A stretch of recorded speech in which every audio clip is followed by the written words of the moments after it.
Good morning, ladies and gentlemen. Welcome back to another episode here on European Confessions.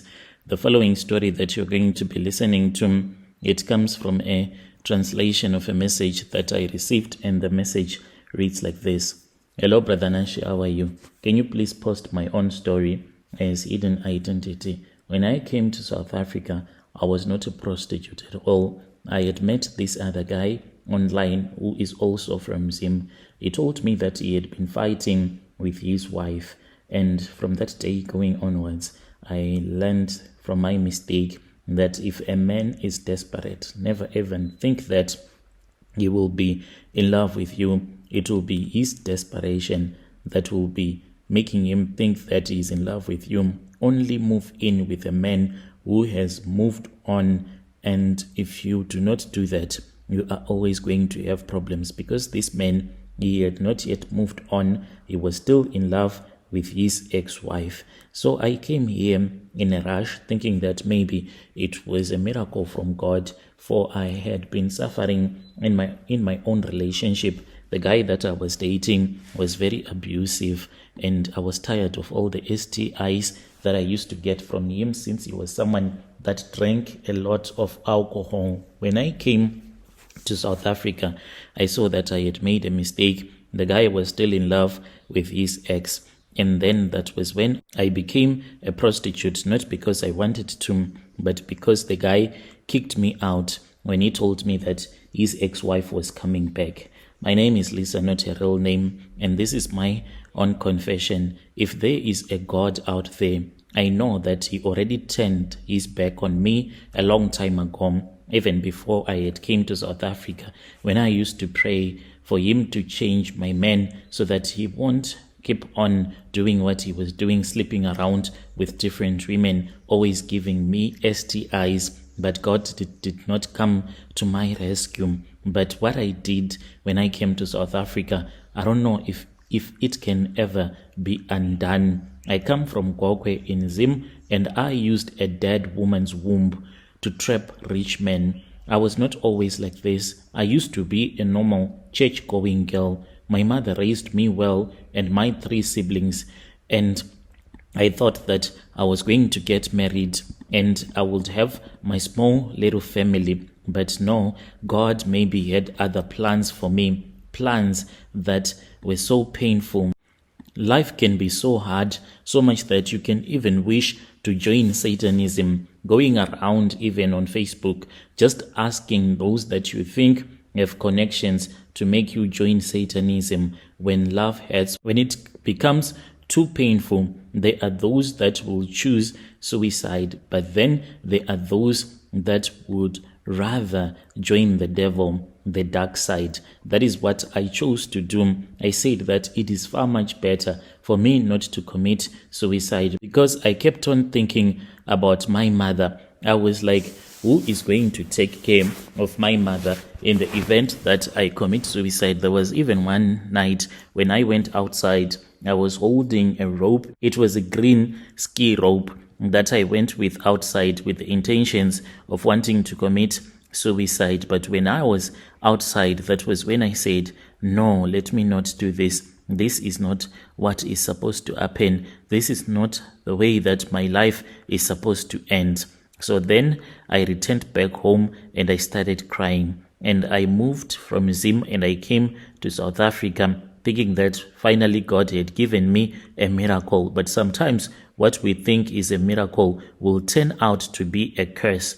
When I was chased out by my boyfriend simply because his wife was coming back, I really did not know where to turn to. And then there was this other friend of mine who told me that she was staying in Hillbrow. I had never been in Hillbrow before. I just used to hear that there was a lot of crime that was taking place in Hillbrow, but because of desperation, I went there. I'll call her Charity. She is also a prostitute. She does come from Zim as well. So she was renting a 1-room apartment with 5 other girls. That was when I realized the kind of a job that she had for me. She was like, I'll give you a place to stay, but you will need to hustle like the rest of us. That is how I became a prostitute. I started working the streets of Hillbrow for many years, and I would see things that were so painful. I was stabbed, beaten by Nigerians, robbed by a guy who wanted to be my pimp, like a man that will look for customers for you, and then at the end of the day, it will just take more money than you will be making. I was now living from hand to mouth. I even watched other girls that were killed, because once you get involved with the Nigerian pimps, then it is very possible for you to get murdered. Some of these Nigerians are so evil-hearted, so much that they can force you to take drugs. They do not want you to work for money, but rather work for drugs. It is very sad what is happening in Hillbrow, but still there were other girls that were like prostitutes, upgraded themselves, and then they moved out. Some of them moved out to nice flats in Centon. And me, I was stuck in a cycle. One day,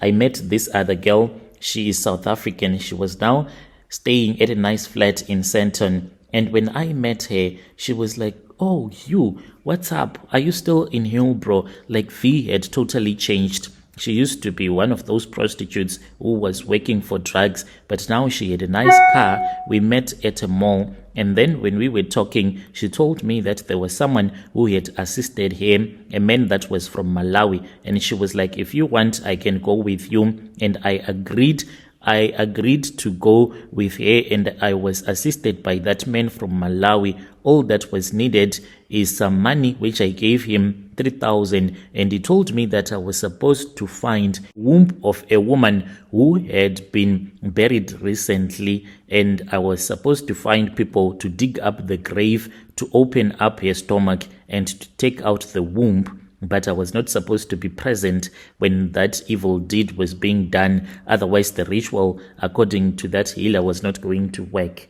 Brother Nanshi, it took me a long time for me to find two young men. So I found two guys from the other village that is close to our village, like they smoke weed. So when I had gone home, I was looking for those type of people whom I knew would accept. So I spoke with those guys and I said, if it ever happens that there is someone, a woman who dies in your village or in my village, will you be able to dig up her grave? And I want her womb. Can you do that for me? So those guys, they said that they wanted money. They wanted 5,000 rands, and I said that I will give them a deposit, and then I would give them the other 2.5 after they would have done the deed, when they would have put the womb on the bus given to a truck driver or to a bus driver, but the bus driver or the truck driver was not supposed to know that it was a dead woman's womb, and then I would pay them the rest of the money. They agreed, and then they called me one day and they told me that there was a woman from my own village who had passed away. Later on, my mom,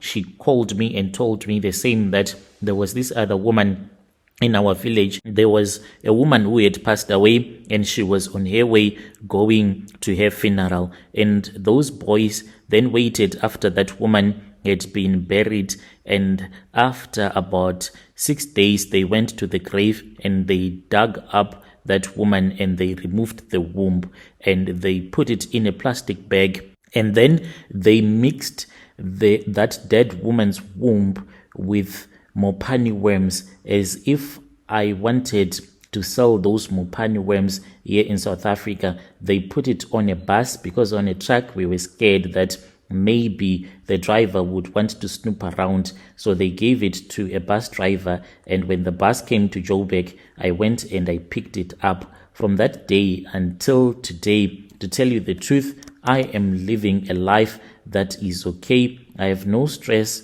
whatsoever. My life is perfect, and I am dating a guy that I met as a prostitute. The guy was having problems in his marriage. He is a wealthy South African guy, and he told me that he is glad that he found a beautiful woman like me, and he took me out from the streets. Currently, I am living in a nice place. He takes good care of me. Because of those rituals that I did, I was able to meet this guy. I also want to encourage other women to try to find ways so that they can be able to live life, to start living life. You might be a prostitute, but prostitution alone won't take you far. At least find a rich guy that can take care of you, and you can only do that by using charms. You cannot use the same charms that I used, but look around you. There might be someone who might be willing to assist you. Dear listeners, right, there was a message that was sent to me by one of our sister. Strange things indeed they do happen in this world. Yo.